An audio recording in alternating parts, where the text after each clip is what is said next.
is Roger Green, host of the Surfing the Nash Tsunami podcast. Today we are offering 5 conversations from episode 36, in which first-time guest and Anglo-Australian hepatologist James O'Byrne joins Louise Campbell, old friend Naim Alkhouri, and me to discuss James's recent LOCATE-NAFLD study to evaluate strategies for and the value of recruiting high-risk referrals through primary care practices, plus a vault episode from last November addressing the psychology of diet decision-making. This conversation introduces us to James O'Byrne and the LOCATE-NAFLD study. The first part of the discussion consists of James sharing a bit of his work history and a very interesting fact about himself. The second section consists of Louise Campbell discussing the reasons she feels this study is so important and worthy of an episode on this podcast. The third and final part consists of James describing the study design. This podcast does not report much on studies from Australia, which is an environment with some unique challenges that other developed markets would do well to study more and understand better. This episode and its conversation covered parallels between Oz and the Western countries, and as a result, items the Western markets can take away when reviewing these results. It's quite a lot to digest and very exciting to consider. So sit back,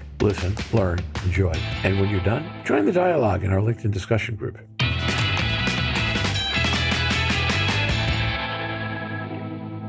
There are a few things that are really different about this episode. For, I believe, the first time in the podcast, I am on an episode with somebody from Australia that is not Louise, which means that we have people on this podcast at 8 in the morning where they live, 5 in the afternoon where they live. And Louise, what is it, 10 o'clock at night there? Louise Campbell. Yep, 10 o'clock in the evening here. I think it's 7 a.m. where you are, James. I lost track of where Naim is these times. Naim is in his new home in Ohio, so he's at the same time zone I am, 5 in the afternoon. Naim, how are you today? Naim Alkhouri. I'm good. How are you? It's been a while. Glad to be on the same time zone like you. This is not often that it happens, so good to be on Eastern time. Yeah, good to have you here, and welcome back to the podcast. You and I have been talking about a couple episodes over the next couple of months that you'll be part of also, which I'm excited about. And then our guest from Australia, and I guess the other thing that's odd about this is that it was easy to guess that we would be talking about 2 of the people on this podcast having teams still playing in the Women's World Cup, but we would have guessed that I was one of them, and I'm not. However, James O'Byrne, who is also a dual Australian-British like Louise, has 2 teams playing, I guess. Good afternoon, James. How are you today? James O'Byrne. I'm very well. Thank you very much, and thank you for inviting me onto the podcast. And welcome to Nash Tsunami, or soon be known, I think, Nash Tsunami. James is also unusual in that we do not usually have people with 3-dimensional replicas of livers over their left shoulder while they're talking to us. And if you can get the video on James, he's got that in the background as well. So, James, before we get started, please take a minute or two and tell our audience a little bit about you, your background, what you do now, how you came to be doing what you're doing, where you're doing it. And then I'll have one question for you when you're done with that. So my name is James O'Byrne. I'm a consultant hepatologist and clinical director of hepatology at the beautifully named Sunshine Coast University Hospital in sunny Queensland in Australia. I was a transplant hepatologist by trade in the UK. Funnily enough, I started my medical career on the same ward as Louise when I was a house officer many, many years ago. I'm not going to mention how many. And I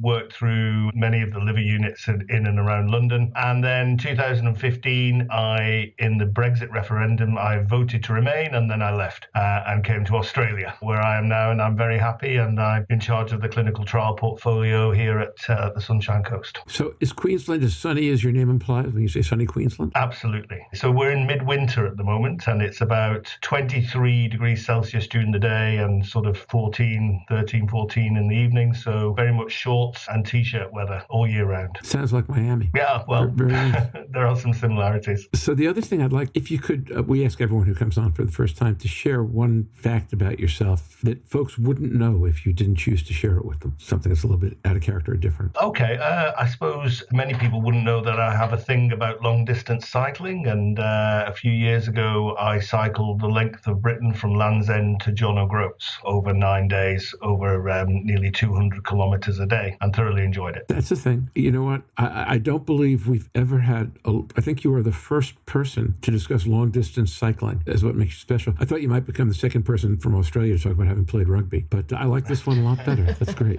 Well, the way the Wallabies are going at the moment, we tend not to mention rugby too much.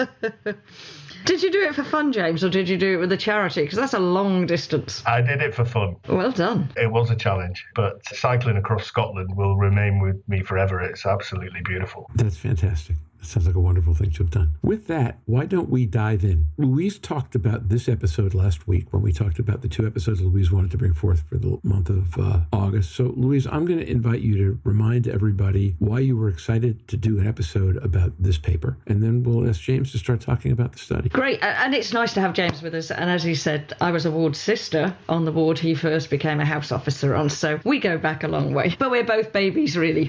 We just happen to now work between, I work between the 2 countries, and James works obviously all the time now in Brisbane and Queensland, which I was in about 3 weeks ago. I was up in Cairns and I drove across the entire top end. So I've been on some of the outback roads to Borroloola and places like that. So I know we can get a FibroScan in there. So this is one of the reasons when I looked at your study, it excited me. And I think this was about a year and a bit, when we were sort of looking. And I think it was the fact that what excited me more than anything is that you're looking at 2 different pathways, both randomised, and one was including FibroScan at the local sourced area where the primary care physician is, in a country that doesn't Medicare reimburse FibroScan yet, so it's actually not as easy to do as some people would recognise. You've got to put it in that pathway. And how it was. Also, the fact that it was patient or focused on their outcomes, quality of life. I think you've got multiple measures, which I'm sure you're going to go on and talk to us about. And I think it was that holistic approach, but also that you were going to do some sort of statistical analysis and economic breakdown of what did it mean. And I think it's more important now for me, and where we sit within the podcast, that NICE, the National Institute of Care Excellence in the UK, have approved FibroScan at a primary care and secondary care and non-specialist setting, they call it. But we haven't got a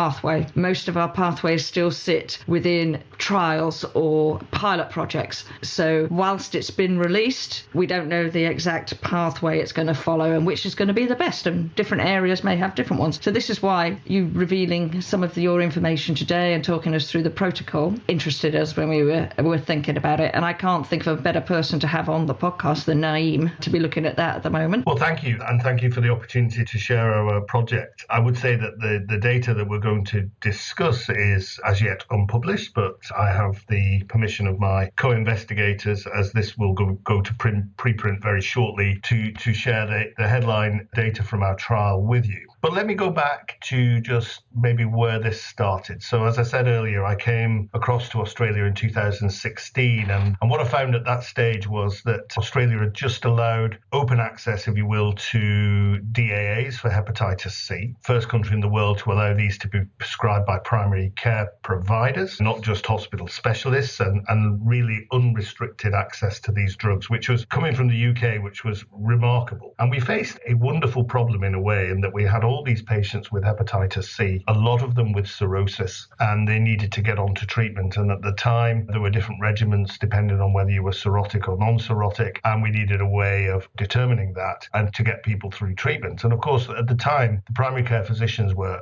sort of unskilled really in treatment of hepatitis C, so we were flooded with referrals. All of these patients needed a FibroScan. So we came up with a scheme that we called the Hepatology Partnership, and we put in for some money to get 2 mobile FibroScanners with a nurse that was funded. And rather than actually put people on a waiting list to come and see us in the hospital for a FibroScan and then a prescription, we would send our nurse out to community health clinic, GP practice, other hospitals, sometimes across the whole region, which went up to, you'll know, Louise, and the geography of the area. We sent people, nurses up to Bundaberg, which is 800 kilometres away, to do the FibroScans. And then we provided a report to the GP saying, this is your patient, he's got genotype 3 hepatitis C, non-cirrhotic. This is the treatment regimen. We've done all the checks for you, and the GP would then prescribe the medications. And we treated over 2,000 people, I think, in the first sort of 2 years of that project. Enormously successful. And then we thought, well, we better actually sort of share some of this data and get it published, which we did. And I engaged some colleagues at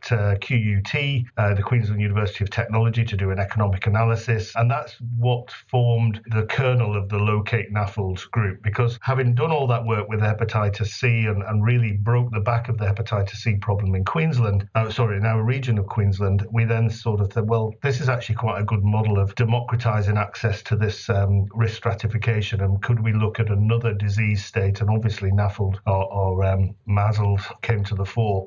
We learn from the mistakes of the past. I mean, I'm guilty of sort of charging into things headlong, and looking back at the analysis of the hepatitis C data, there's lots of things we wish we'd done differently because we sort of did it more of a sort of a reaction rather than a proactive thing. So when we started tackling NAFLD, we said, right, let's do this properly. Let's do it as a randomized trial to prove that this model of care has benefits. Let's link it into some qualitative stuff to see that the patient experience is good. And let's make sure that our primary care physicians are on board as well. So we'll get some focus groups and see what the primary care physicians think about the model and look at quality of life and costs, etc. and so on. So we put together the group, which involves myself, co-collaborators from University of Queensland University of Technology, and we've got statisticians, we've got the health economists, we've got clinicians and a couple of nurses. And that's how LOCATE-NAFLD started. So LOCATE-NAFLD is the local assessment and triage evaluation of NAFLD, and it's a randomized parallel controlled trial of patients referred in for assessment in secondary care by their general practitioners. And they were randomized at the point of referral to either the intervention, which is a nurse goes out to a community clinic or the GP practice to perform a FibroScan. Depending on the results of that FibroScan, they're defined as low risk or high risk, and the high risk patients were then re-triaged into secondary care and seen more quickly. The people who were low risk were discharged back to their GP with a whole load of advice and information about the management of non-alcoholic fatty liver disease, lifestyle measures, etc. and so on. Everybody was followed up at 12 months, and for the ones that were randomized to the standard of care, well, they had the standard of care, which was pragmatically they stayed on the waiting list until they were seen in a hepatology clinic and had their FibroScan. And the primary endpoint really was to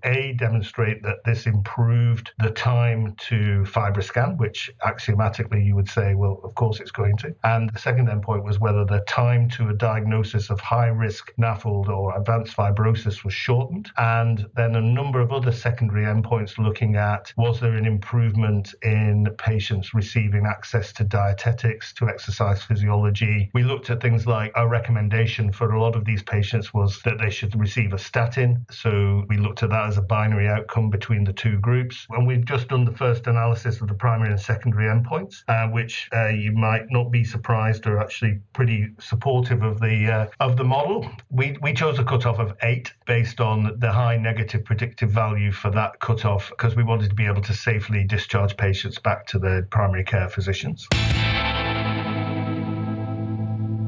And now, back to Roger. We hope you've enjoyed this recording. If you have any questions or comments about the content of this conversation or the entire episode, please put them in the review section of the page from which you downloaded this conversation or send an email to questions@surfingnash.com. We'll be back next week with another challenging topic. Till then, stay safe, surf on. We'll see you on the podcast. Bye-bye now.